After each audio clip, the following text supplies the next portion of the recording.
जय हिंद। दो टूक में आपका स्वागत है। कल मैं एक केंद्रीय मंत्री के साथ था, लगभग 2 घंटे। उन मंत्री महोदय की सबसे बड़ी समस्या ये थी कि दो टूक में हम जो भी दिखाते हैं उसका वो लोग विरोध करना चाहते हैं, उसे कॉन्ट्राडिक्ट करना चाहते हैं। पूरी सरकार इसके ऊपर अपनी टिप्पणी देना चाहती है, लेकिन नहीं दे पा रही है। इसलिए नहीं दे पा रही है क्योंकि उन्हें कोई ऐसा सूत्र नहीं मिल रहा है जिससे वो कहें कि हम जो दो टूक में कहते हैं वो गलत है। रत्ती भर भी उसमें कमी है। मंत्री महोदय ने ये बात दोस्ती में बहुत खुल के कही, इसलिए मैं उनका नाम नहीं ले रहा। लेकिन मुझे इस बात की खुशी हुई कि आप और हम जो संवाद करते हैं और हम जो बात आपको बताते हैं वो बात, उसकी तायीद मनमोहन सिंह मंत्रिमंडल का एक वरिष्ठ मंत्री खुल के कर रहा है। आज आपको बताएंगे कि भारत सरकार के अंदर, भारत की राजनीति के अंदर हो क्या रहा है। क्या भारत के प्रधानमंत्री को बदलने की कोई कोशिश हो रही है? और मैं ये साफ कर दूं, इसमें कोई भी जानकारी मुझे उन मंत्री महोदय ने नहीं दी है। मैं जिम्मेदारी और विश्वास के साथ शपथ पूर्वक आपसे कहता हूं, कोई जानकारी उन मंत्री महोदय ने मुझे नहीं दी है। मेरी अपनी जानकारी है कि राहुल गांधी को प्रधानमंत्री बनाने की तैयारी हो रही है। राहुल गांधी प्रधानमंत्री बनते हैं तो आखिर मौजूदा प्रधानमंत्री मनमोहन सिंह जी क्या करेंगे? क्या वो रिटेलिएट करेंगे या वो किसी दूसरी जगह पर जाएंगे या राजनीति से संन्यास ले लेंगे? कांग्रेस पार्टी के अंदर तूफान मचा हुआ है। क्यों तूफान मचा हुआ है? आज दो टूक में आपको कांग्रेस पार्टी की रणनीति की सच्चाई, असलियत, उसके ताने बाने को खोलकर बताएंगे। सबसे पहले मैं आपको एक घटना के बारे में बताता हूं। भारत के एक ताकतवर मंत्री ने सीबीआई के डायरेक्टर को मिलने के लिए बुलाया। जब वे मिलने आए तो उस मंत्री ने चाय मंगवाई। जब चाय का पहला घूंट मंत्री और सीबीआई डायरेक्टर ने ले लिया तो मंत्री ने कुछ कहना चाहा। सीबीआई डायरेक्टर ने उन्हें रोकते हुए विनम्रता से कहा कि मंत्री जी, आपने बुलाया, मैं प्रोटोकॉल के तहत आपसे मिलने चला आया। प्रोटोकॉल कहता है कि जब भी कोई केंद्रीय मंत्री बुलाए मुझे जाना चाहिए, पर अब जो भी आप मुझे कहेंगे, आदेश देंगे, उसे मुझे सुप्रीम कोर्ट को रिपोर्ट करना पड़ेगा। डायरेक्टर सीबीआई की बात सुनते ही उन मंत्री महोदय के हाथ की प्याली कांप गई और चाय छलक गई। कांग्रेस पार्टी की समस्या का अंत होता दिखाई नहीं दे रहा। यही वजह है कि मंत्रिमंडल में फेरबदल की बात हो रही है।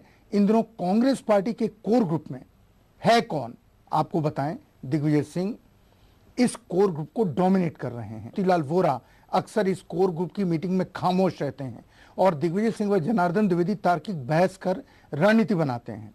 मोतीलाल वोरा तभी अपनी राय देते हैं जब सोनिया गांधी उनसे कुछ पूछती हैं, अन्यथा वो खामोश रहते हैं। एक व्यक्ति और है जिसे हम में से बहुत सारे लोग नहीं जानते, लेकिन जिसे सोनिया गांधी अक्सर राय लेती हैं, उनका नाम पुलक चटर्जी है। इस कोर कमेटी को लग रहा है कि भ्रष्टाचार, महंगाई और सरकार के कामकाज की वजह से जनता में कांग्रेस की लोकप्रियता घट रही है। भ्रष्टाचार की नई खुलती कहानियों के बीच मध्य प्रदेश के भूतपूर्व मुख्यमंत्री और कांग्रेस महासचिव दिग्विजय सिंह ने मांग कर डाली है कि राहुल गांधी को प्रधानमंत्री बनाना चाहिए। 2 दिन बाद उन्होंने कहा कि उनका मतलब यह नहीं था कि मनमोहन सिंह को इस्तीफा दे देना चाहिए। उन्होंने यह भी कहा कि अभी तो कोई जगह है नहीं, जगह खाली होगी तो राहुल गांधी प्रधानमंत्री बनेंगे। दिग्विजय सिंह की इस महत्वपूर्ण मांग के पीछे या दिमागी शतरंज की चाल वाली मांग के पीछे एक सोची समझी रणनीति है। आइए आपको दिखाते हैं राहुल गांधी को प्रधानमंत्री बनाने का प्लान कैसे बना और राहुल गांधी को प्रधानमंत्री बनाने की इनसाइड स्टोरी क्या है। सोनिया गांधी का कोर ग्रुप इस नतीजे पर पहुंचा है कि उनकी सरकार कोलैप्स की तरफ बढ़ रही है।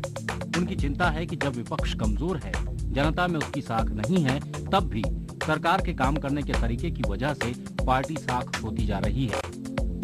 ऐसे में उड्डयन मंत्री रहते प्रफुल्ल पटेल का कोई बड़ा घोटाला सामने आ जाए या फिर तेल मंत्री मुरली देवड़ा का कोई कारनामा सामने आ जाए तो क्या होगा? संसद के आगामी सत्र के दौरान सीएजी की रिपोर्ट इन दोनों के खिलाफ आने वाली है। अन्ना हजारे का संभावित अनशन, उसके पहले उनका कई राज्यों का दौरा और अब सरकार के कई मंत्रियों का कच्चा चिट्ठा सामने आने का डर। इससे बचने का एक ही तरीका है कि इंदिरा गांधी की तरह एक नया सपना देश को दिखाया जाए। राहुल गांधी के ऊपर पार्टी के भीतर भी वार हो रहे हैं, लेकिन वे सीधे नहीं हैं। उनका निशाना केयर ऑफ दिग्विजय सिंह है। दिग्विजय सिंह पर भाजपा से ज्यादा वार कांग्रेस के लोग कर रहे हैं। अभी हाल ही में 2 घटनाएं हुई। दिग्विजय सिंह के आजमगढ़ आधारित अभियान को बर्बाद करने की कोशिश हुई। वहीं रामदेव के खिलाफ दिग्विजय सिंह की रणनीति का मखौल सबसे पहले कांग्रेस के एक शक्तिशाली गुट ने उड़ाया। उन्होंने सोनिया गांधी तक से कहा कि रामदेव के खिलाफ बोलने से दिग्विजय सिंह को रोकना चाहिए, लेकिन दिग्विजय सिंह ने राहुल गांधी और फिर सोनिया गांधी को समझा लिया कि रामदेव से राजनीतिक लड़ाई लड़नी चाहिए। आज कांग्रेस अधकचरी ही सही पर एक राजनीतिक लड़ाई लड़ रही है। राहुल गांधी उत्तर प्रदेश में कांग्रेस की हालत सुधारना चाहते हैं और इसके लिए उन्होंने उम्मीदवार आधारित संगठन बनाने का फैसला लिया है। जिले के सारे विधानसभा उम्मीदवार बूथ स्तर तक की कमेटी बनाएंगे और इन्हीं पर आधारित जिला कमेटियां और बाद में प्रदेश कमेटी बनेगी। ये रणनीति दिग्विजय सिंह की है, जिसे राहुल गांधी के नाम से पार्टी में भेजा गया है। लेकिन दिग्विजय सिंह भूल जाते हैं कि जाति आधारित कोई संगठन कभी मजबूत नहीं होता। सबसे बड़ा सवाल विचारधारा का है। कांग्रेस की विचारधारा है क्या, इसे कांग्रेस ही नहीं जानती। कांग्रेस के पास अब विचारधारात्मक किताबें नहीं हैं। विभिन्न सवालों पर राय बताने वाला साहित्य नहीं है। इसके लिए किसी के पास वक्त ही नहीं है। दिग्विजय सिंह द्वारा उत्प्रेरित कांग्रेस की राहुल गांधी को प्रधानमंत्री बनाने की रणनीति में छोटी मोटी कमियां हैं, जिन्हें कांग्रेस ठीक कर सकती है। वो राहुल गांधी को सामने रख विपक्षियों को उलझा सकती है, लेकिन खुद कांग्रेस के भीतर पेंच है। काल्पनिक सवाल है कि क्या प्रधानमंत्री मनमोहन सिंह इस योजना का साथ देंगे?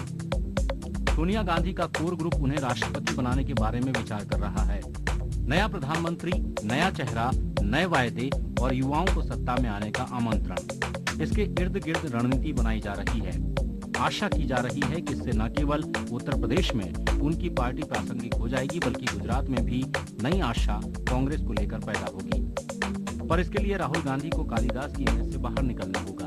अभी तो माना जा रहा है कि वो दिग्विजय सिंह की भाषा बोल रहे हैं।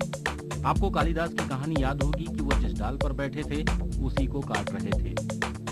विद्योत्तमा को हराने के लिए पंडितों ने उन्हीं को चुना। कांग्रेस का कोर ग्रुप विपक्ष को धराशायी करने के लिए जो रणनीति बना रहा है वो सफल नहीं होगी, क्योंकि अब सैकड़ों साल बाद का जमाना है। यहां हम 2 टूक एक बात कहना चाहते हैं। जिसे प्रधानमंत्री बनना है उसे योग्यता के आधार पर अपना दावा साबित करना पड़ेगा। राहुल गांधी को देश के सवालों के जवाब खुलकर अखबार वालों के माध्यम से देने होंगे। सवालों के जवाब और उन्हें देखने का तरीका, समस्याओं को समझने का अंदाज देश के लोगों के मन में उनके लिए समर्थन का निर्माण करेगा। चेहरा राहुल गांधी का और भाषा दिग्विजय सिंह की ये अब ज्यादा दिन नहीं चलने वाला। राहुल गांधी की एक समस्या और है, वे ज्ञान की जगह सूचनाओं से संचालित होते हैं। इसका अभी अभी का एक उदाहरण है। भट्टा परसौल गांव, जहां किसानों के बीच राहुल बैठे थे, उन्होंने वहां से दिल्ली आकर कहा कि बहुत से किसानों को उत्तर प्रदेश पुलिस ने मारकर उनकी लाशों को जला दिया है। उस गांव का कोई आदमी गायब नहीं है, कोई मारा नहीं गया। लेकिन जो व्यक्ति भारत के प्रधानमंत्री पद का संभावित उम्मीदवार है, दावेदार है, वो ऐसा बयान दे दे तो उसे क्या कहेंगे? राहुल गांधी ने ऐसा बयान सिर्फ छोटे कार्यकर्ताओं की अति उत्साही बचकानी सूचनाओं के आधार पर दिया। अगर उन्हें प्रधानमंत्री बनना है तो तथ्यों की जांच कर बोलने के बुनियादी सिद्धांत का पालन करना चाहिए। राहुल गांधी के लिए आवश्यक है कि वे अपने परनाना पंडित जवाहरलाल नेहरू की कुछ किताबें जरूर पढ़ें। किताबों के नाम मैं बताता हूं, आप भी देखें और राहुल गांधी भी देखें, जिनमें भारत एक खोज और पिता के पत्र पुत्री के नाम प्रमुख हैं। उन्हें महात्मा गांधी की हिंद स्वराज्य और कार्ल मार्क्स की कम्युनिस्ट मैनिफेस्टो अवश्य पढ़नी चाहिए। हिंदुस्तान को समझने के लिए डॉक्टर राम मनोहर लोहिया का साहित्य पढ़ना उनके लिए आवश्यक है, जिसके बारे में जनार्दन द्विवेदी से ज्यादा उन्हें आज और कौन बता सकता है। एक ब्रेक लेते हैं और ब्रेक के बाद आपको बताते हैं कि कांग्रेस कोर कमेटी के जवाब में मनमोहन सिंह क्या कर रहे हैं या क्या करने की योजना बना रहे हैं या क्या कर सकते हैं।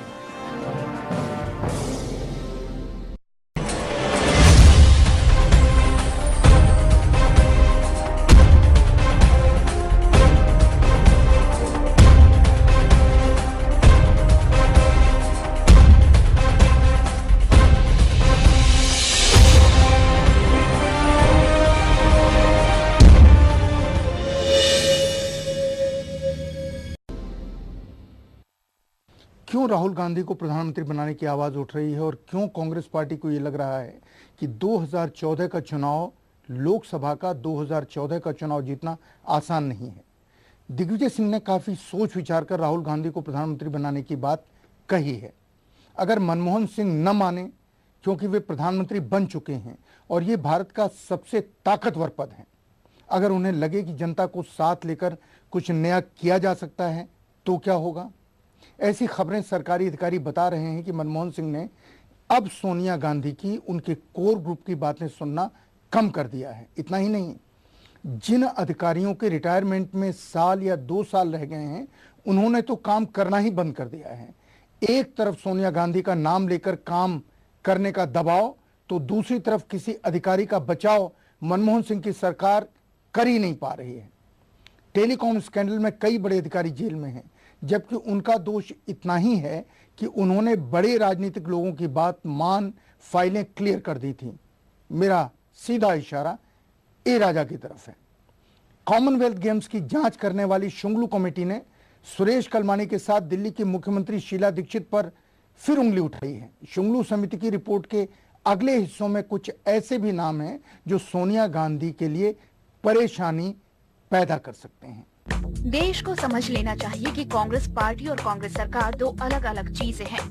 इन दिनों दोनों आमने सामने खड़ी हैं। कांग्रेस पार्टी में सोनिया गांधी सहित मोतीलाल वोरा, जनार्दन द्विवेदी और दिग्विजय सिंह इस नतीजे पर पहुंच गए हैं कि अगर ऐसा ही चलता रहा तो शायद कांग्रेस दोबारा सत्ता में नहीं आ पाएगी। कांग्रेस सरकार के क्रियाकलाप, विपक्षी दलों में एक होने की छटपटाहट और अन्ना हजारे और रामदेव की संभावित रणनीति का मुकाबला करने की रणनीति दिग्विजय सिंह ने बनाई है। उनका मानना है कि किसी भी दल में इन दिनों एकता नहीं है, सभी आपस में लड़ रहे हैं और जनता उनसे खुश नहीं है। इतना ही नहीं, किसी भी राजनीतिक दल में युवा नेतृत्व नहीं है और देश का नौजवान एक उपयुक्त नेता और उपयुक्त दल की तलाश में है। यही सही वक्त है देश की सरकार का नेतृत्व बदला जाए और राहुल गांधी के नेतृत्व में एक युवा सरकार बनाई जाए। राहुल गांधी का एक नया प्रोग्राम घोषित करे। संभवतः दिग्विजय सिंह के दिमाग में इंदिरा गांधी रही होंगी। इंदिरा गांधी ने पहले बैंकों का राष्ट्रीयकरण किया और बाद में गरीबी हटाओ का लुभावना नारा दिया था और देश में एक नई आशा पैदा की थी। अब दिग्विजय सिंह चाहते हैं कि पूरी कांग्रेस का कायाकल्प हो। इसकी शुरुआत दिल्ली की सरकार से हो। राहुल गांधी के प्रधानमंत्री बनने की संभावना से केवल विपक्षी दल ही हैरान नहीं हुए हैं, बल्कि कांग्रेस के भीतर भी भिनभिनाहट शुरू हो गई है। कांग्रेस के भीतर लगभग इस बात पर एक राय है कि लोकसभा का चुनाव उनके लिए टेढ़ी खीर साबित होने वाला है। हालांकि उन्हें इस बात से आराम भी मिलता है कि भाजपा का भी ग्राफ बन नहीं रहा है, लेकिन कांग्रेस नेतृत्व उत्तर प्रदेश, गुजरात और आंध्र प्रदेश की गंभीरता को समझ रहा है। कर्नाटक में भी वो देवगौड़ा से नजदीकी बनाना चाहता है, लेकिन उसकी शुरुआत दिल्ली से हो, इस पर एक राय बन गई है। उत्तर प्रदेश के साथ दूसरे राज्यों में होने वाले चुनाव का सामना नए प्रधानमंत्री के चेहरे से हो, इस पर एक राय बन गई है। सोनिया गांधी इस पर खामोश हैं, पर उन्हें भी लगता है कि केंद्र में दोबारा सरकार बनाने के लिए जो भी किया जा सकता है करना चाहिए। एक और पेंच बीच में फंसा है। सुब्रमण्यम स्वामी पर राजनीतिक हलकों में भरोसा नहीं था, लेकिन वो 2G मामले पर विश्वास में थे और उनके सतत प्रयास से इस मामले में ए राजा, कनिमोई सहित कई बड़े नाम तिहाड़ में हैं। ऐसा लगता है कि सीबीआई की पूरक FIR में 2 बड़े उद्योगपतियों के नाम भी आ सकते हैं। अब स्वामी कह रहे हैं कि 2G की आंच टेढ़े ढंग से 10 जनपद तक पहुंच सकती है। ऐसे माहौल में राहुल गांधी को प्रधानमंत्री बनाने की योजना मास्टरपीस योजना है। राहुल गांधी का राजनीतिक शिक्षण दिग्विजय सिंह कर रहे हैं। राहुल गांधी की परेशानी ये है कि हिंदुस्तान की समस्याएं, यहाँ के अंतर विरोध और यहाँ के सामाजिक तनाव उनकी समझ में नहीं आ रहे। कभी उनका सामना ही ऐसे सवालों से नहीं हुआ। यहाँ के जातीय ढांचे, सामाजिक ढांचे का राजनीति पर प्रभाव तथा वर्गों और जातियों के गठबंधनों के परिणाम स्वरूप उसके बदलते चेहरे का सामना कभी राहुल गांधी ने किया ही नहीं है। उत्तर पूर्व की समस्याएं, कश्मीर, चीन का हमारे अर्थतंत्र पर हमला जैसे सवाल राहुल गांधी के दरवाजे पर खड़े हैं। इतना ही नहीं, मुसलमानों की परेशानियों और हिंदुओं की भावनाओं का कैसे फंडामेंटलिस्ट इस्तेमाल करते हैं, इसे राहुल गांधी जानते ही नहीं है। कभी कभी कल्पना करने में मजा आता है। एक काल्पनिक सवाल आपके सामने रखते हैं। मनमोहन सिंह अगर प्रधानमंत्री पद छोड़कर भ्रष्टाचार का नाम लेकर देश में आंदोलन करने निकल पड़ते हैं तो देश का इतिहास क्या बदल जाएगा? सोचिए, वे महापुरुष बन जाएंगे? क्या उनका नाम नेहरू के समकक्ष लिया जाएगा? पर मनमोहन सिंह ऐसा करेंगे या नहीं करेंगे पता नहीं, क्योंकि वे ही हैं जिन्होंने देश में अमेरिकन हितों को भरपूर बढ़ावा दिया और देश को अघोषित गुलामी की हालत में पहुंचा दिया। पर राजनीति एक ऐसी चीज है जिसमें लॉजिकल कंक्लूजन के लिए बहुत कम जगह होती है। रिश्ते भी राजनीति में ऐसे ही बनते हैं। राजनीति लैंडस्केप नहीं है, राजनीति क्लाउडस्केप है। राहुल गांधी का प्रधानमंत्री बनना और मनमोहन सिंह के लिए भ्रष्टाचार के विरोध में आंदोलन करना ऐसे ही सवाल हैं। ये अलग बात है कि मनमोहन सिंह देश के ऐसे पहले प्रधानमंत्री हैं जो हमेशा लोकसभा का चुनाव हारे और जो राज्यसभा में रहते हुए उन्होंने अपना सारा कार्यकाल, पूरा प्रधानमंत्री का वक्त राज्यसभा में रहते हुए ही काट दिया। उन्होंने इच्छा भी व्यक्त नहीं की कि वे लोकसभा का चुनाव लड़ें।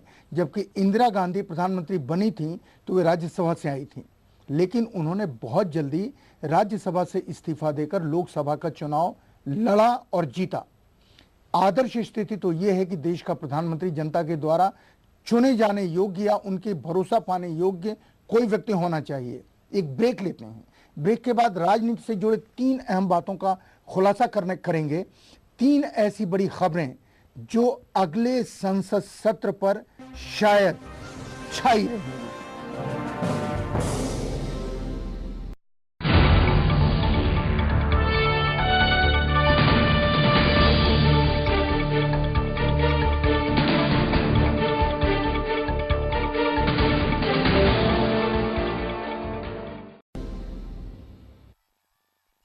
ब्रेक के बाद 2 टूक में आपका स्वागत है। आज आपको बता रहे हैं कि राहुल गांधी को प्रधानमंत्री बनाने के पीछे कांग्रेस पार्टी की रणनीति आखिर है क्या।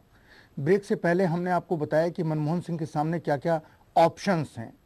इन खबरों से अलग अब हम आपको बताना चाहते हैं कुछ मुख्य राजनीतिक घटनाओं के बारे में जो आने वाले दिनों में कांग्रेस पार्टी के लिए मुसीबत का कारण बन सकती हैं। एक नया संकट देश के सामने खड़ा होने वाला है। भारत के थल सेनाध्यक्ष जनरल वीके सिंह के जन्मदिन का विवाद सरकार हल नहीं करना चाहती। भारत के सुप्रीम कोर्ट के 3 भूतपूर्व मुख्य न्यायाधीश chief justice Khanna, chief justice Lahoti और चीफ जस्टिस JS वर्मा ने अपनी लिखित राय जनरल वीके सिंह के पक्ष में दी है। नीरा राडिया के संपर्क में रहे भारत के अटॉर्नी जनरल वाहनवती ने जनरल वीके सिंह के खिलाफ राय दी है। जनरल वीके सिंह की उम्र क्या है, ये विवाद तब उठा है जब वो रिटायरमेंट के नजदीक है। इस विवाद को बढ़ाने में सेना के दूसरे नंबर के जनरल और खुद प्रधानमंत्री निवास में रहने वाली एक महिला है। जनरल वीके सिंह के पक्ष में अगर निर्णय नहीं होता है तो उन्हें मजबूरन अपने को सच साबित करने के लिए सुप्रीम कोर्ट जाना पड़ेगा। माना जा रहा है कि ये देश का पहला ऐसा मामला होगा और सुप्रीम कोर्ट के फैसले के बाद सरकार को शर्मिंदगी झेलनी पड़ सकती है। तकनीकी तौर पर भारत की राष्ट्रपति सर्वोच्च सेनाध्यक्ष हैं और फैसला उन्हें ही लेना है। भारत की सरकार कैसे समस्याएं पैदा करती है और उन्हें बढ़ाती है, सेनाध्यक्ष की उम्र का सवाल इसका जीवित उदाहरण है। भारतीय जनता पार्टी के सूत्र कुछ अदालतों का हवाला दे रहे हैं और कह रहे हैं कि विपक्ष की नेता सुषमा स्वराज कुछ परेशानी में पड़ने वाली हैं। वो परेशानी में पड़े या ना पड़े, लेकिन मुंडे कांड भारतीय जनता पार्टी में चल रहे अंदरूनी झगड़ों को एक बार फिर बेनकाब कर गया है। इसी आपाधापी में अन्ना हजारे और बाबा रामदेव अपने अपने को तौल रहे हैं। अन्ना हजारे उत्तर भारत में भ्रमण की योजना बना रहे हैं। उनकी यात्रा में कितने लोग इकट्ठे होते हैं तय करेगा कि उनका और लोकपाल बिल का कितना आकर्षण बचा है। देश की राजनीति में एक तीसरी घटना और होने वाली है। नए सिरे से दलों के संबंध बनने और बिगड़ने वाले हैं। हमारी पुख्ता जानकारी के हिसाब से महाराष्ट्र में शिवसेना, दलित नेता रामदास अठावले और शरद पवार का गठजोड़ बनने वाला है। शरद पवार की तरफ से ये प्रस्ताव शिवसेना के पास गया है कि शिवसेना भारतीय जनता पार्टी को छोड़े। उसके बाद शरद पवार कांग्रेस को छोड़ देंगे और ये तीनों मिलकर महाराष्ट्र में एक साथ कैंपेन करेंगे और सरकार बनाएंगे। अगर रामदास अठावले, शिवसेना और शरद पवार का गठजोड़ महाराष्ट्र में बनता है तो महाराष्ट्र का भविष्य आईने की तरह साफ है। फिर महाराष्ट्र में उद्धव ठाकरे के नेतृत्व में नई सरकार बनेगी। राज ठाकरे को जितने वोट मिलने थे या जितना समर्थन मिलना था वो पिछली बार मैक्सिमम मिल गया। अब राज ठाकरे को इससे ज्यादा समर्थन नहीं मिलने वाला। यही सोचकर शरद पवार, उद्धव ठाकरे और रामदास अठावले तीनों मिलकर एक नए गठजोड़ के सूत्रपात की तैयारी कर रहे हैं जो देश में बहुत बड़ा परिवर्तन भी ला सकता है। देश में विश्वास का संकट पैदा हो गया है। लोग समझ नहीं पा रहे हैं किस राजनीतिक दल पे भरोसा करें, किस पे न करें, किस राजनीतिक व्यक्ति पे भरोसा करें, किस पे न करें। 3 लोग या 3 संस्थाएं इस समय लोगों के सामने विश्वास का केंद्र बनी हुई हैं। पहला सुप्रीम कोर्ट, जिसके ऊपर लोगों का अगाध विश्वास है और सुप्रीम कोर्ट इस विश्वास को गलत साबित नहीं होने दे रहा है। दूसरा सीएजी, मौजूदा सीएजी की संस्था और इसके चीफ के ऊपर लोगों का विश्वास है कि वो सही जांच कर रहे हैं। और तीसरे सीबीआई डायरेक्टर के ऊपर भी लोगों का भरोसा है कि सीबीआई इन दिनों सही काम कर रही है और सुप्रीम कोर्ट की निगरानी में काम कर रही है। लेकिन आज हम इन तीन संस्थाओं के ऊपर बात नहीं कर रहे हैं। आज हम बात कर रहे हैं कांग्रेस पार्टी और राहुल गांधी को लेकर के। राहुल गांधी को ज्ञान और सूचना का फर्क समझना होगा। अगर नॉलेज ओरिएंटेड व्यक्ति नहीं होगा तो वो लॉजिक या तर्क आधारित होगा और इससे हमेशा गलतियां होने की संभावनाएं बनी रहेंगी। तर्क या लॉजिक या सूचना को कसौटी पर कसने का काम ज्ञान या नॉलेज करता है। यही दिग्विजय सिंह की सबसे बड़ी कमजोरी और चुनौती भी है। अगर वे राहुल गांधी को इसके लिए समझा पाएं या तैयार कर पाएं कि राजीव गांधी सूचना और नॉलेज का फर्क और दोनों के इस्तेमाल का तरीका कैसे सीखते हैं, दिग्विजय सिंह राहुल गांधी को इसके लिए तैयार कर सकते हैं या नहीं तैयार कर सकते हैं, यक्ष प्रश्न है। आने वाला समय खतरनाक है। दिग्विजय सिंह राहुल गांधी को प्रधानमंत्री बनाने का फैसला तो करवा सकते हैं, लेकिन सफल होने का रास्ता तो राहुल गांधी को खुद तलाशना होगा। कांग्रेस संसदीय दल की बैठक में लोकसभा का सत्र जुलाई में शुरू होगा, जुलाई के आखिर में, और उसमें हमारी जानकारी के हिसाब से राहुल गांधी को प्रधानमंत्री बनाने के लिए हस्ताक्षर अभियान चलाया जाएगा। राहुल गांधी को प्रधानमंत्री बनाने वाले इस हस्ताक्षर अभियान में अगर 200 सांसदों ने दस्तखत कर दिए तो मनमोहन सिंह के सामने क्या रास्ता रह जाएगा? क्योंकि हमारी जानकारी के हिसाब से ऐसे सांसद बहुत कम होंगे जो इस हस्ताक्षर अभियान में शामिल न हों। शायद वही हों जो मनमोहन सिंह जी के बहुत नजदीक केंद्रीय मंत्रिमंडल में हैं और सांसद भी हैं। अगर 200 दस्तखत हो जाते हैं तो मनमोहन सिंह के सामने रास्ता क्या रह जाएगा? ये सवाल आज भी खड़ा है, कल भी खड़ा रहेगा। हम जो कहते हैं सच कहते हैं, दो टूक कहते हैं। जय हिंद। कैसा लगा आपको हमारा ये कार्यक्रम? आप अपनी राय दे सकते हैं feedback.dotook@gmail.com पर।